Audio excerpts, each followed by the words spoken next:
Boa tarde, sejam bem-vindos à Psico TV Portugal. Hoje temos como convidada à conversa a doutora Ivone Patrão, doutorada em Psicologia Aplicada, especializada em Psicologia Oncológica, docente e investigadora no ISPA, Instituto Universitário.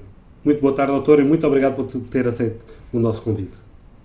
Boa tarde, agora é essa, é um gosto estar convosco e poder participar.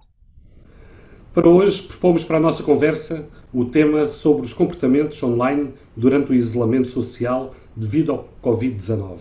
Geração Cordão, a geração que não desliga. O que poderemos falar mais acerca deste assunto?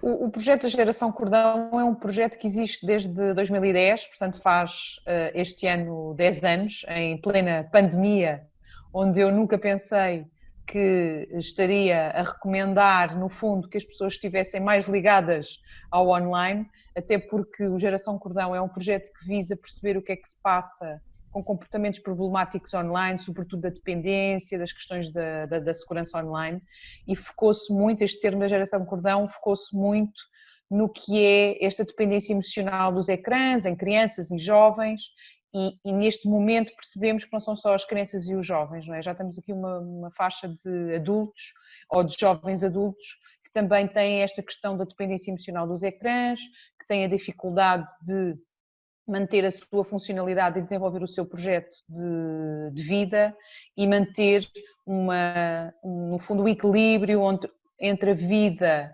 social e presencial e o trabalho e a vida online. Portanto, o projeto começou com esta preocupação em avaliar, em perceber, muito no início em amostras clínicas e de contacto clínico, depois no seu decurso com também investigação e com avaliação de perfis do que é que acontece com crianças e com jovens adultos e também com os pais destes, como é que os pais destes realizam a supervisão deste tipo de comportamentos.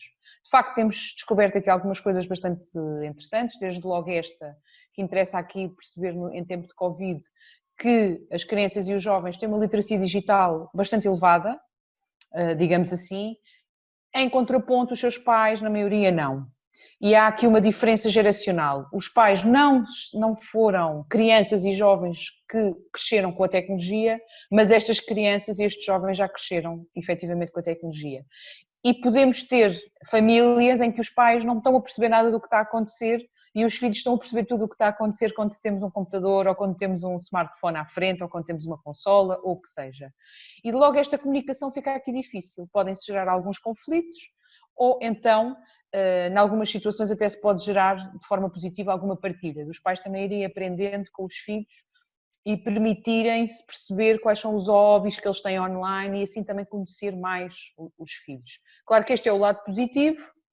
O lado depois mais negativo é quando não temos pais atentos que façam uma supervisão adequada desta tal geração cordão e que os deixem mergulhar na dependência emocional dos ecrãs, deixá-los viver só pelos ecrãs e podemos entrar numa zona de dependência da internet, de dependência da tecnologia. E se falamos aqui de dependência, já estamos a falar em alterações nas diversas áreas da funcionalidade do indivíduo. Se pensarmos em crianças ou em jovens que não deixam de estudar, deixam de se relacionar com os outros, muitas vezes até perturbam a sua higiene, a sua socialização e a sua alimentação para estar muitas horas online. Claro está que o estar muitas horas online não é o único critério para avaliar uma dependência, mas é um critério muito importante que temos que estar atentos, sobretudo pais, professores. Eu acredito que os professores também sejam aqui um veículo importante de perceber como é que esta criança, este jovem está no dia a dia, porque estão todos os dias e muitas horas com eles e percebem mudanças de comportamento. Portanto, o alerta tem que ser para os pais, mas também para os professores. E em tempo de Covid, tudo isto acabou por se diluir um pouco, porque passámos a estar todos muito mais tempo online e por necessidade, por trabalho, porque a escola passou a estar também online, portanto há muitos comportamentos que passaram a ser normalizados. É interessante as pessoas reportarem menos conflitos por causa do uso da tecnologia, é muito interessante, porque agora foi permitida, foi normalizada, mas temos, nós profissionais de saúde e de saúde mental, temos que estar muito atentos que impacto é que isto vai ter mais à frente. Quando houver, agora estamos numa nova normalidade, mas nesta nova normalidade há já alguma retoma, não é? De contactos, há algumas atividades que são permitidas, portanto, temos que perceber que cada vez mais podemos voltar a um outro novo normal, digamos assim, temos que perceber se há aqui algumas crianças e jovens que tenham ficado em risco e que não queiram sair de casa para ficar online. Portanto, e aqui temos estes dois mundos, dependência, por um lado, e por outra, segurança. Será que estão todos seguros dentro do seu quarto, online, com uma janela virada para o mundo? É importante refletirmos sobre estas questões. Daí mesmo esta questão da dependência, que é bastante pertinente. A questão que lhe ponho a seguir será esta dependência online, se será um dos principais problemas nesta revolução digital que estamos a assistir. Não será o principal problema, digamos assim, e se olharmos para os estudos que temos até aqui, em amostras de adolescentes e jovens adultos, percebemos que a percentagem de dependência está entre os 10, 15, 20% no máximo, na totalidade da amostra. Portanto, isto quer dizer que há uma grande percentagem de crianças e jovens que não apresentam essa sintomatologia de dependência. Podem estar em risco de desenvolvimento, sobretudo se tiverem aqui outras variáveis, como pouca supervisão parental, se tiverem aqui outras questões de vulnerabilidade psicológica que os façam utilizar o estar online como uma estratégia para se sentirem melhores e para se sentirem mais bem-estar, mas não estarão todos dependentes. Agora, há aqui um outro problema que eu estava a focar há bocado, mas não os esmiucei, que é as questões da segurança. Podemos não ter criança, nem jovem adulto dependente, mas em risco de ser alvo, neste momento, estão todos muito mais online, em risco de ser alvo de cyberbullying, por exemplo. Porque temos que pensar assim, isto é um alerta para a reflexão de todos. Não tínhamos as nossas crianças entre os 6 e os 10 anos online durante o dia. Elas estavam a maior parte do dia na escola. E agora passamos a ter crianças dos 6 aos 10 anos online praticamente todo o dia com o computador à frente. E isto, será que estão a ter supervisão? Será que elas têm capacidade para, se forem aliciadas, se alguém, no fundo, as maltratar online, será que elas têm competências e têm capacidades neste momento para fazer face a isso? Alguém está a falar com elas sobre estas questões, sobre estes riscos que podem estar a correr? Portanto, não podemos falar só aqui, nesta era digital, só da dependência, temos também que falar das questões da segurança. Quanto mais informação passarmos, quanto mais exemplos passarmos e explicarmos como é que se resolvem e que há soluções para estes aspectos da segurança online, melhor estas crianças vão ser melhores adultos e vão lidar melhor com estas situações. E essa questão é também muito importante. Bastante importante.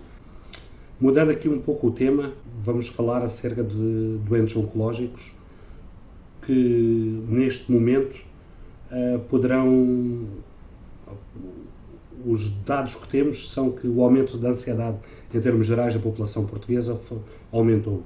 O uso de fármacos ansiolíticos também aumentou.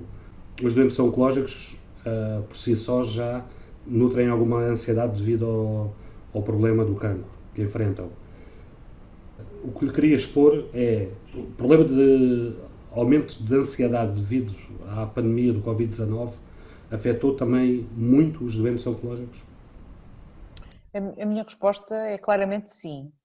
E dar aqui um exemplo de um projeto que desenvolvi no ISPA com um grupo de 10 alunos, estagiários de psicologia, chamámos-lhe Psicoquarentena, em que avaliámos cerca de 1.700 pessoas durante o período do confinamento, não é? Da quarentena, do confinamento, do estado de emergência nacional, que foram 3 estados de emergência nacional, portanto, perto de 50 dias. E fomos avaliando semana a semana como é que as pessoas estavam do ponto de vista psicológico e percebemos que havia aqui uma percentagem bastante elevada de pessoas que reportavam irritabilidade, ansiedade, depressão, algumas referindo que tinham doenças crónicas ou do próprio ou de pessoas que cuidavam, e também muito preocupadas com dois aspectos. Por um lado, as pessoas com este tipo de doenças crónicas, onde o cancro também se pode aqui inserir, não estão a ter os cuidados necessários, porque no fundo tivemos que fechar uma data de consultas, tivemos que fechar o acesso a cirurgias que não fossem ditas urgentes. Por um lado, é a preocupação com a saúde dessas pessoas, e por outro, na gestão dessa doença, e por outra, preocupação com, no fundo, poderem contrair aqui o vírus do Covid-19, e sendo grupo de risco. Claramente que neste contexto, podemos aqui dividir as pessoas doentes oncológicos que tivessem a passar pela fase dos tratamentos no momento todo, no contexto todo do estado de emergência nacional, que viram toda a situação mudada, não é? A proximidade ao médico, a proximidade à equipa, que é tão importante, nós sabemos que é muito importante, é um dos fatores, este suporte é um dos fatores mais importantes para o equilíbrio da ansiedade e da gestão da doença, viram esse tipo de apoio completamente modificado. Portanto, para essas pessoas que estavam a passar pelo processo de doença, não foi nada fácil, porque sentiram que tinham menos acesso a cuidados. Claro está que houve um esforço das equipas para estarem próximos, quer via videoconferência, quer via telefone, mas em muitas situações não é a mesma coisa, as pessoas não se sentem confortáveis, até se pensarmos em pessoas mais velhas, não sentem aquela proximidade, rejeitam um pouco este uso das tecnologias. Depois, por outro lado, as pessoas que não estão a passar por a doença neste momento, mas já passaram e são doentes oncológicos, esta ansiedade de poder vir a contrair um vírus, sendo grupo de risco, de poder não conseguir sobreviver. Portanto, este medo de morte iminente e este medo de não ter os tratamentos necessários face à gestão da sua doença, criou a muitas destas pessoas, sobretudo aquelas que estavam com mais vulnerabilidade psicológica, muito mais ansiedade ou muito mais tristeza ou muito mais exaustão. Portanto, depois cada um foi vivendo à sua maneira toda esta situação. Não descurando e não aqui minimizando que as equipas de saúde tentaram fazer o melhor para gerir estas situações. Mas também é de ressalvar aqui que os próprios familiares também não sabiam como muitas vezes lidar. Portanto, não é só do doente oncológico gerir toda esta situação, mas também dos familiares próximos que queriam ajudar e querem ajudar, e muitos deles acabavam por sentir alguma impotência, não é? Porque a consulta não podia ser naquele dia, tinha que ser no outro, porque tinha que ser em videoconferência, porque agora não vai fazer a cirurgia, e ter uma situação para resolver e sentir que tem um cancro ali e que tem que, no fundo, quer se tratar e não pode, mais cedo possível, com certeza que teve aqui um impacto psicológico bastante significativo para estas pessoas e de muito difícil gestão. São dois novos acontecimentos que apareceram na vida dessas pessoas. Um terá sido o cancro e depois a pandemia. E essa gestão poderá se tornar um pouco mais difícil, não? Claro, até porque nós sabemos que o impacto de receber um diagnóstico de um cancro, seja ele qual for, de que tipo de cancro possamos estar aqui a falar, num homem ou numa mulher, o que seja, sabemos pela investigação que pode ter um impacto bastante negativo. Para uns terá mais, para outros terá menos, e depois temos que ver que não é só esse momento que traz um impacto negativo, porque as pessoas sabem que vão passar por uma série de tratamentos, portanto sabem que tem um longo percurso, e logo aí eu costumo dizer, não podemos comparar um cancro a uma gripe que nós controlamos, que nós sabemos como é que se trata, que nós sabemos que ficamos sem a gripe e que nos livramos dela. Gripe dita normal, não é? Agora este exemplo, em termos de pandemia, não terá sido o melhor, mas aquilo que nós vulgarmente chamamos de gripe. E a pessoa com cancro, ao receber o diagnóstico, sabe que tem todo esse percurso, chamado ciclo psico-oncológico, tem esse percurso todo para vivenciar, com avanços, com recuos, com tratamentos que têm impacto na sua saúde física e psicológica. Sentir isso num momento de uma pandemia, eu diria que pode duplicar efeitos negativos. Porque há mais receio, há receio de sair de casa, há receio de estar em contacto com os outros, há receio de ir para o hospital e de ser contaminado, E todos esses pensamentos que acabam por ser negativos podem influenciar o estado emocional, podem influenciar até o próprio comportamento e a adesão aos tratamentos, que também não queremos, não é? Queremos que as pessoas aderam aos tratamentos e que se curem, que se tratem e que não fiquem congeladas e paradas sem dar uma solução aos seus problemas de saúde. Sem dúvida. Doutora, para finalizarmos, deixo-lhe aqui o repto de lhe perguntar qual o conselho que deixa aos doentes oncológicos que passam neste momento este contratempo nos seus tratamentos ou exames devido ao Covid-19. É muito importante que as pessoas não fiquem sozinhas, não se isolem. Nestes pensamentos de receio, de medo, de querer tratar a sua doença, mas de não poder e de acatar a 110% todas as recomendações que as consultas estão fechadas, que os tratamentos estão fechados, não é bem assim.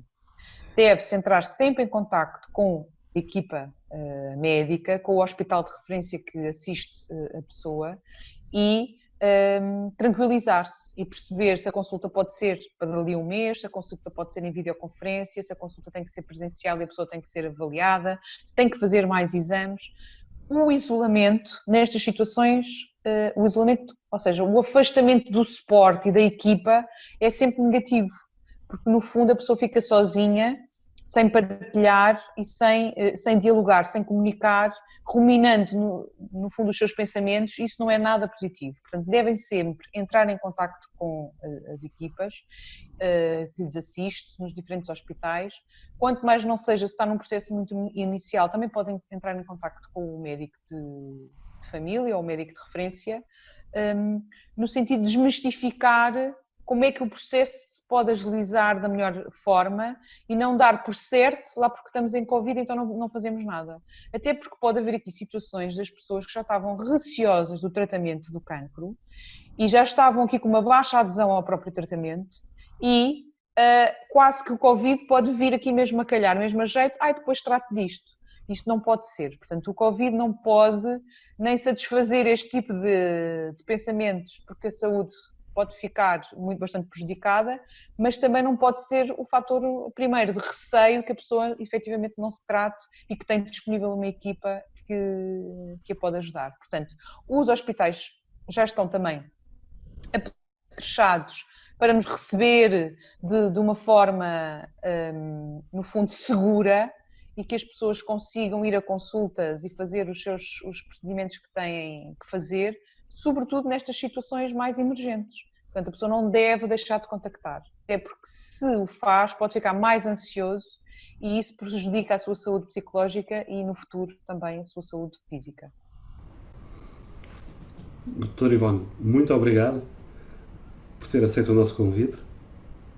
Ora, é um gosto, acho que é importante passarmos a mensagem e transportarmos também um pouco do mundo do que nós investigamos, da ciência e da nossa experiência clínica também para as pessoas e para as pessoas perceberem, no fundo, que impactos é que tudo pode ter e como é que estratégias é que se pode ir encontrando e pensar em conjunto é sempre muito mais positivo e agradável. Sem dúvida, essa é a definição do nosso canal.